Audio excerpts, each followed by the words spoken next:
The chandeliers inside the eco-hotels and suites grand ballroom did not flicker. They blazed, 2,000 crystal pendants throwing fractured light across 1,200 shoulders draped in silk, lace, and ambition. Lagos had shown up tonight. All of it. The old money sitting straight-backed near the front. The new money laughing too loudly near the bar. The cameras. The perfume. The performance of it all. Raymond Diallo was at table 7. He had chosen table 7 deliberately, central enough to be seen, far enough from the stage to project effortless confidence rather than desperation. Imani Obesai sat beside him, her burnt gold gown catching every light in the room, her laughter calibrated to carry exactly 3 tables in every direction. She was good at this. That was what Raymond told himself he admired about her. She understood rooms. She understood power. She understood him. He was refilling her champagne glass when the applause began. Dr. Mercy Durajay had taken the podium. Raymond set down the bottle. Something in the room changed, a collective leaning forward, a held breath passing through 1,200 people simultaneously, like wind moving through tall grass. "Tonight," Dr. Mercy said, her voice low and absolute, "we finally give a name to the woman who made the Pearl Initiative possible. The woman who funded our first shelter, who named our first scholarship, who has spent 6 years making sure her money did the talking while she stayed silent." Raymond picked up his champagne glass. "Her name," Dr. Mercy said, "is Camila Lawal Diallo." The glass did not fall. Raymond's hand simply stopped existing. And then the side doors of the grand ballroom opened.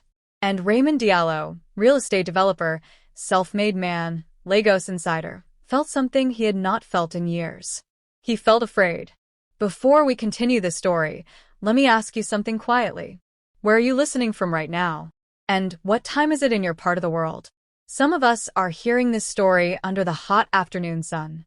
Some in the calm of the night, when thoughts are heavy and hearts are open. Different places, one story, one lesson. If stories like this speak to your heart, please subscribe to the channel. Your like helps this story reach another soul. Your comment tells me you understand the lesson. And when you share, you may be saving someone from the same mistake." Now, let us continue. There is a particular kind of man who builds his future on a woman's back and then resents her for being beneath him. Raymond Diallo was that man.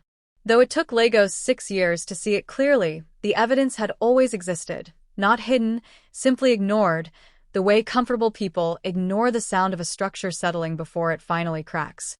Raymond grew up in Suralere, the third son of Pa Solomon Diallo, a retired civil engineer who believed that a man's character was the only architecture that truly outlasted him.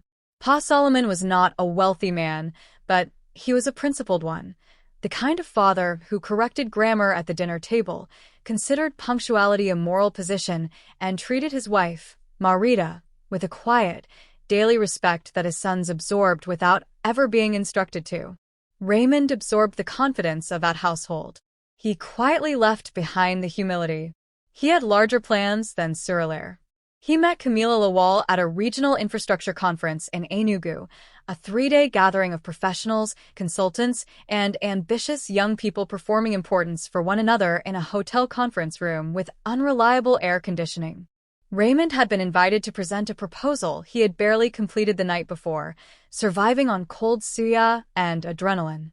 Camila was there representing her father's small land consultancy, Mr. Emmanuel Lawal, a retired schoolteacher who had built a modest advisory firm from nothing but patience and an unblemished reputation. Camila had her father's precision and none of his willingness to be underestimated. She was 28, quietly brilliant, and when Raymond delivered his opening line across the conference buffet table, she looked at him with the measured expression of a woman cataloging something she had already seen before. Nobody was unimpressed by Raymond. That look broke something open in him. He pursued her for 5 months with a sincerity he would later forget he ever possessed. He drove to Enugu on weekends. He called at reasonable hours. He sat with Mr. Emmanuel Lawal in the small compound house and talked about urban development and land rights until the old man began to trust him, the particular trust of a father who has watched a man show up, consistently, without performance. They married the following year on a Harmattan Saturday, dusk softening the afternoon light, Emmanuel weeping quietly at the altar while Pa Solomon sat straight-backed in the front row, pressing his handkerchief between his palms. Raymond made a promise at that altar. He used the word honored. Emmanuel Lowell stored it in his chest like a document he expected never to need. What the guests did not know was that the reception hall had been paid for by Camila.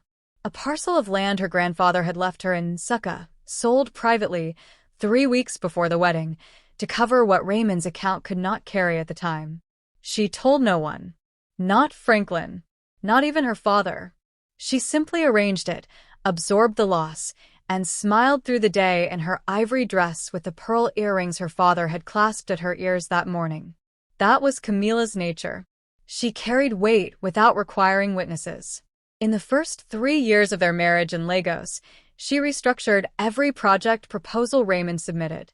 She caught contractual errors that would have cost him relationships. She negotiated, without credit, without complaint, a contractor dispute in 2019 that nearly collapsed his firm entirely, sitting across from 3 senior lawyers with nothing but a printed spreadsheet and a composure that left the room unsettled. Raymond won that meeting. He celebrated with colleagues at a bar on the island. Camila rearranged the kitchen shelves and went to bed. The distance arrived the way termites arrive, invisibly, then all at once. Raymond began attending events without her, then returning without explanation, then stopped regarding her presence as something that required acknowledgement. Imani Obesai arrived in 2022, polished, socially precise, reflecting back at Raymond the version of himself he had decided to become. The first formal erasure came on an October evening. Raymond adjusted his cufflinks before a dinner hosted by Chief Adewale, his most critical investor. "It's a work event," he said, without turning from the mirror. "Not really a family situation." Camila stood in the doorway. She studied him for a moment with the particular steadiness of a woman who has already begun grieving something while it is still alive. "I hope the evening is productive, Raymond," she said quietly. She walked to the kitchen, put the kettle on, and opened her laptop. She had a letter to write to Dr. Mercy Durajay, and a decision, long forming, that had finally, irreversibly, been made. Lagos keeps secrets the way the lagoon keeps rain. It absorbs everything, reflects nothing, and moves on without apology. In the spring of 2023, the city was holding 2 secrets that shared the same address. Raymond Diallo had stopped pretending. Not publicly. Publicly, Raymond was still a husband. His Instagram still carried a photograph from their 3rd anniversary dinner, Camila smiling beside him in a burgundy dress he had not complimented. The image had collected 412 likes. Raymond kept it posted not out of sentiment but out of calculation. A married man, Lagos had taught him, attracted a particular category of investor trust. Stability projected prosperity. The photograph was an asset. Behind that asset, Raymond had redecorated his reality entirely. Imani's apartment on Victoria Island had become his second home, a sleek, minimalist space that smelled of expensive candles and ambition. He kept a spare suit in her wardrobe. She had cleared a drawer for him without being asked. That single gesture, that cleared drawer, had terrified Raymond briefly, then flattered him so thoroughly that the terror dissolved. He began signing hotel reservations as Raymond and Imani. He began accepting social invitations on her arm without the courtesy of a cover story for Camila. His driver knew. His personal assistant knew. Half of Victoria Island knew. The only people who maintained the illusion were Raymond himself and the wife he had decided was too simple to notice. Camila noticed everything. She had noticed the cologne that was not his brand on the collar he left in the laundry. She had noticed the restaurant receipt in his jacket pocket from a Tuesday evening he had claimed was a client meeting, a restaurant with candles on every table and a waiting list of 6 weeks. She had noticed the way he had stopped looking at her when he spoke, directing his words to a point somewhere past her left shoulder, as though she had become furniture he was required to address. But Camila Lawal Diallo was not a woman who reacted before she was ready. Her father Emmanuel had taught her something that Lagos society preferred women forget. Patience is not weakness, Camila. Patience is the decision to choose your moment. She had chosen her moment. She simply had not yet arrived at it. What Raymond did not know, what he had never thought to investigate, because investigating Camila would have required genuine curiosity about her inner life, was that his wife had been quietly changing the landscape of Lagos for 6 years. The Pearl Initiative had begun as a conversation between Camila and Dr. Mercy Durajay in 2017, 6 months after Camila witnessed a young widow with 3 daughters sleeping outside the Enugu Motor Park because her late husband's family had seized everything. Camila had driven home from that trip and sat in the Lekki house in silence for 2 hours. Then she had called Dr. Mercy, a woman she had met at a women's leadership seminar, and said, "I want to do something. I want to do something that lasts." The Pearl Initiative's first shelter opened in Ajagunal in 2018, funded almost entirely by Camila's careful, anonymous donations. She contributed through a private trust registered under her maiden name, Lawal. Raymond knew nothing of it. Raymond had never once asked Camila what she did with the modest personal account he considered her household allowance.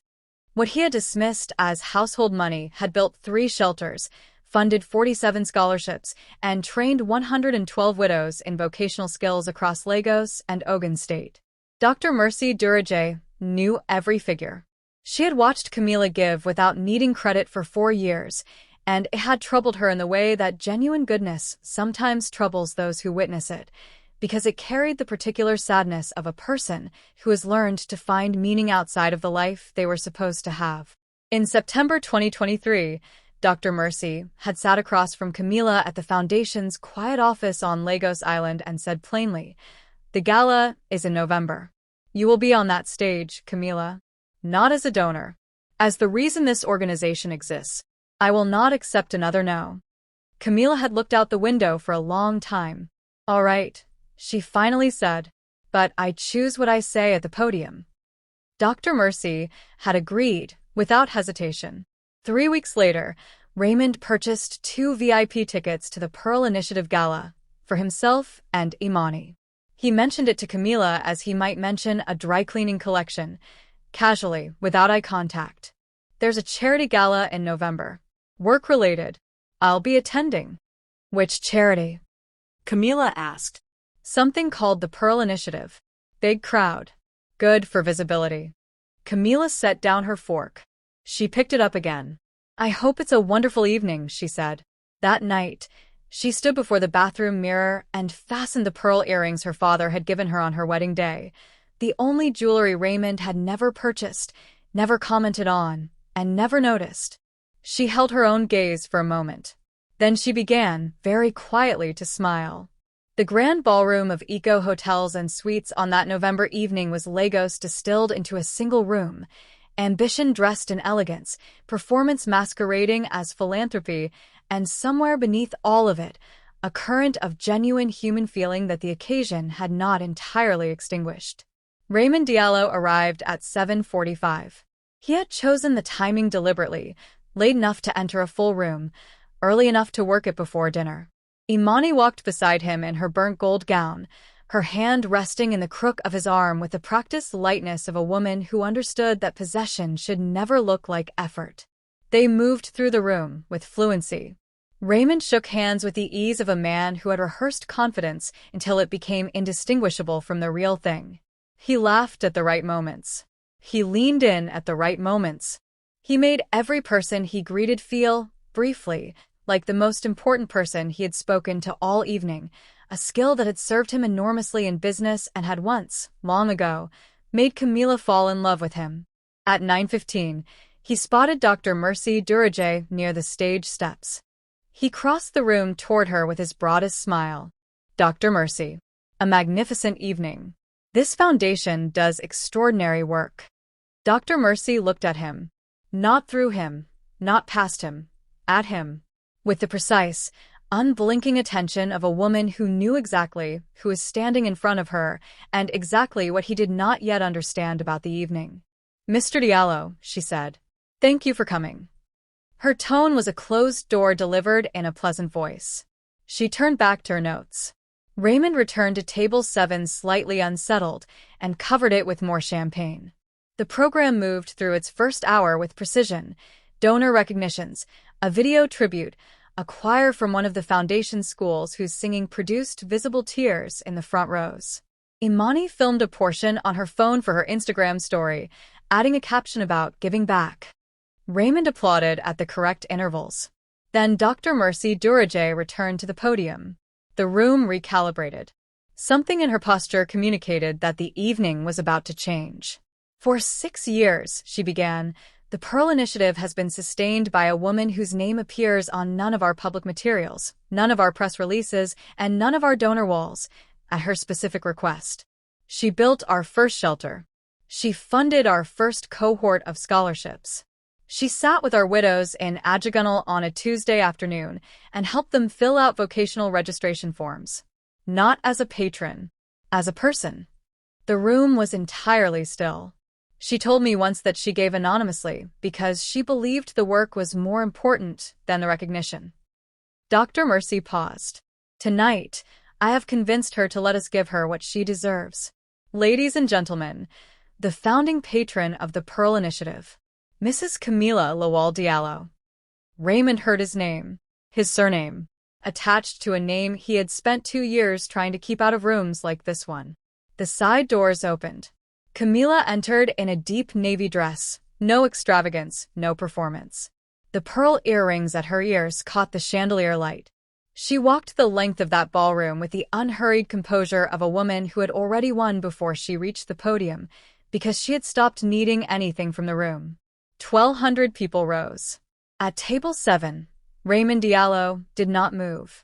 Imani's hand on his arm went rigid. At the podium, Camila looked out at the room and breathed.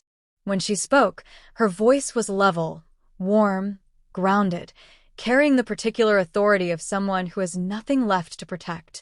I gave to this foundation because I understood, very personally, what it means to build something that carries another person's name.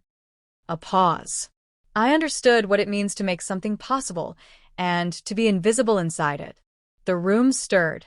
But I am not here tonight to speak about myself. I am here for the 47 young women whose school fees were paid by this foundation. For the widows in Ajagunal who now run their own businesses. For every woman who is told that her silence was the price of her security. She reached into the small navy clutch at her wrist. She removed her wedding ring. She set it on the podium, gently, without drama, without a single glance toward table 7. I have honored every promise I made in good faith, she said. Tonight, I am simply choosing to stop honoring promises that were never returned. She stepped back from the microphone. The applause that followed was not polite. It was the sound of a room recognizing truth. Raymond sat at table 7 and could not locate a single part of himself that functioned correctly. Imani had removed her hand from his arm. The distance between them, now 8 inches of empty air, felt architectural. Lagos did not sleep that night. It never does. But on that particular night it had something new to feed on, and it consumed the story of Camila Diallo with the focused appetite of a city that understands theater, recognizes courage, and never, ever forgives public embarrassment. The video appeared on Twitter before 11 o'clock, filmed on 3 separate phones by 3 separate attendees, edited together into a single continuous thread that captured everything. Camila's entrance, her speech, the ring on the podium, Raymond's face, which one camera had caught in full, his expression a particular shade of devastation that no amount of subsequent explanation would ever fully erase. By midnight, the thread had 40,000 impressions. By 2 in the morning, Raymond's name was the second most discussed topic in Lagos Twitter. The commentary was not kind.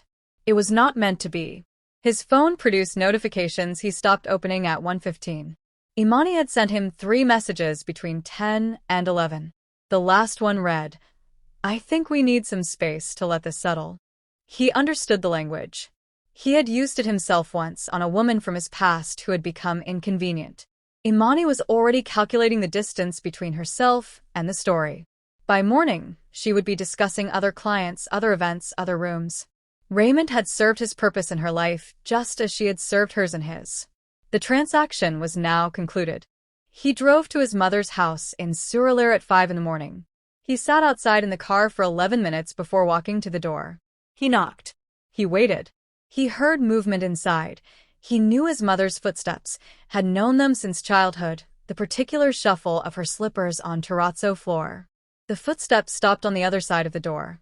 Then they retreated. She did not open it. Raymond Diallo, who had nursed Raymond through fever and failure and every variety of disappointment a son could generate, did not open the door. Raymond sat on the front step until 6:30. Then he drove back to Lekki. The house was clean. That was the first thing he noticed, its unnatural order, the specific tidiness of a space that has been deliberately left. Every surface settled into a stillness that had nothing to do with sleep. Camila's coat was gone from the hook near the door. Her reading glasses were gone from the side table. The kitchen counter held nothing except a folded envelope with his name written in her careful handwriting. He stood holding the envelope for a long time before opening it. 3 paragraphs. No insults. No recrimination. No list of his failures arranged for maximum devastation. Just 3 paragraphs of clean, precise truth, the kind of writing that Camila had always produced when she meant something completely. She described what she had tried to build with him. She named, without cruelty, the moment she understood it was already over. She thanked him, genuinely, for the years that had been real. And she released them both from what remained. The absence of rage was the most punishing thing he had ever read. He sat on the kitchen floor, still wearing his gala suit, the bow tie loosened to a dark ribbon against his collarbone, while Lagos morning light filled the room by degrees. He did not move for a long time. Later that morning, Franklin called. Camila's elder brother did not raise his voice. Franklin Lawal was not a man who raised his voice. He was the kind of quiet that came from having decided, long ago, that words spent on certain people were words wasted. He said, "We have her. Don't call this number again." Then he ended the call. By afternoon, Raymond's office had received 3 emails. 2 were from investors who cited reputational alignment concerns. The third was from Chief Adewale's office, a brief, formal note indicating that their pending partnership discussion would be postponed indefinitely. Chief Adewale, Raymond now recalled with a sickness that moved through him slowly, was a Pearl Initiative board patron. Had been for 4 years. Imani, by 5 o'clock, had uploaded a new Instagram post, a bright, unrelated image of a rooftop brunch somewhere on the island, her smile wide and unbothered, her caption referencing new seasons. She had not mentioned Raymond. She would not. For Imani, the entire episode was already interior decor she had taken down and stored away. She had never been in love with Raymond Diallo. She had been in love with what Raymond Diallo represented, and that was a thing the internet had now permanently devalued. Raymond poured himself a drink at 7 that evening and sat in his living room facing the wall where a family photograph had hung until Camila, quietly, sometime in the past month, had removed it without his noticing. The nail hole in the plaster stared back at him. He could not remember when the photograph had come down. He could not remember the last time he had looked at that wall at all. That was the truest measure of what he had lost, not the marriage, not the reputation, not the business. It was this, that his own home had been quietly, slowly, piece by piece becoming someone else's absence, and he had not noticed. Because he had not been looking. 6 weeks passed. Lagos moved on, it always does. New stories replaced old ones. New scandals fed the timelines. The city is not sentimental. But the consequences of one evening at the Eco Hotels had not finished arriving in Raymond Diallo's life. They were, in fact, only just beginning to settle into their permanent form. The attempt at reconciliation came through the proper channels, or what Raymond imagined were proper channels. He contacted his uncle, a retired judge named Uncle Desmond, who had presided over difficult family matters before with the measured dignity of a man who believed in procedure. Uncle Desmond agreed to approach Camila's family on Raymond's behalf, carrying language of remorse, of willingness to change, of a man who had seen himself clearly for the first time. Camila's uncle, Chief Emeka Lawal, a broad, slow-speaking man from Enugu who ran a land trust and had the patience of someone who had watched many things grow and many things rot, received Uncle Desmond in his compound on a Wednesday morning. He listened to everything. He offered tea. He was perfectly courteous. Then he said, "My niece is not a property that was mishandled and can be returned for repair. She is a woman who made a decision. Our family supports her decision. There is nothing further to discuss." He stood. The meeting was over. Uncle Desmond reported back to Raymond that evening with the careful gentleness of someone delivering a terminal diagnosis. Pa Solomon came 3 days later. Raymond's father did not call ahead.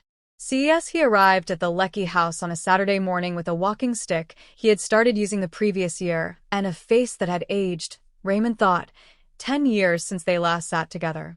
Pa Solomon lowered himself into the sitting room chair and looked at his son for a long, unhurried moment.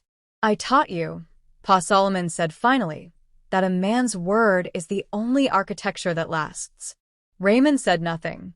"You built on a woman's foundation. And then you were ashamed of the foundation." Pa Solomon looked at his hands. "I don't know where I failed you, but I failed you somewhere." The weight of that, his father absorbing responsibility for Raymond's failures, was worse than any anger could have been. Raymond opened his mouth. Pa Solomon raised one hand and shook his head slowly. "Don't explain yourself to me. There is nothing you can say that will be more honest than what that woman said on that stage." He stayed for 40 minutes. He drank the water Raymond brought him. He asked after Raymond's health with genuine concern, because Pa Solomon was incapable of removing love from his fathering, even now. Then he left. He did not embrace Raymond at the door. That space, the space where an embrace should have been, said everything. The Abuja commercial housing tender that Raymond had spent 18 months pursuing, building relationships and submitting documentation across multiple procurement rounds, was awarded to a competing firm in early December. The notification was administrative and impersonal. But Raymond learned, through the particular ecosystem of Lagos industry gossip, that 3 of the tender's evaluation board members were long-standing Pearl Initiative donors. In Lagos, reputation is not separate from business. It is business. Raymond had understood this rule perfectly when he was building his image. He had forgotten it entirely when he was destroying his character.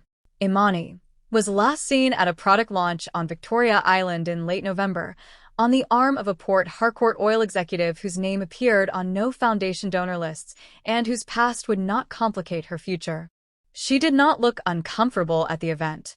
She never looked uncomfortable. It was her greatest skill and her most honest quality. Raymond received news of the foundation's newest development through his phone, the way he now received all news, as a passive observer of a world that had rearranged itself without consulting him. The Pearl Initiative opened its 4th shelter, in Ibadan, in December. It was named the Camila Lawal Wing. Dr. Mercy Durajay gave the dedication speech. Franklin stood beside his sister in the photograph that circulated, both of them smiling the particular smile of people who are exactly where they are supposed to be. Raymond drove past the Lecky house on a Sunday evening in late December. He did not stop. He did not know why he had driven that route. The house looked the same from the outside, the same gate, the same bougainvillea climbing the left side of the fence that he had always meant to have trimmed. Inside, he knew it was empty. He had not been able to bring himself to change anything. The kitchen floor where he had sat in his gala suit at dawn was still just a kitchen floor. But he could not cross it without feeling the weight of that morning pressed down on him from the ceiling. He kept driving. And here is what Lagos and life and the quiet logic of consequence teaches us. Not in speeches, but in silences. A man can be given a foundation built by love and mistake it for terrain. He can walk across it daily, press his weight into it, extract from it everything it offers, warmth, stability, direction, and still somehow decide that the foundation itself is beneath him, that it should be hidden, that it does not match the building he has imagined himself to be. But foundations do not disappear when they are disrespected. They simply stop holding. Camila Raymond Diallo did not win anything on that stage at the Eco Hotels. She was not interested in winning. She was interested in truth and in being finally, fully, irrevocably seen. Not by Raymond, not by the room, but by herself. Raymond Diallo lost, in one evening, what cannot be itemized on a financial statement, the particular and irreplaceable thing that is a good woman's willing presence. And he lost it not suddenly. He lost it one small cruelty at a time, over years, in a house where a photograph came down from the wall while he was looking elsewhere. The pearl, in the end, did not need him to recognize its value. It simply left, and the empty nail hole in the plaster remained, the truest portrait Raymond Diallo would ever have of himself. A woman's silence is never evidence of her weakness. Sometimes, it is simply the sound of her planning her freedom. Thank you for staying with me to the end. Comment your thoughts on the betrayal and tell me where you are watching from. Don't forget to like, subscribe, and turn on notifications for more gripping stories like this. What do you think happens next? Comment below.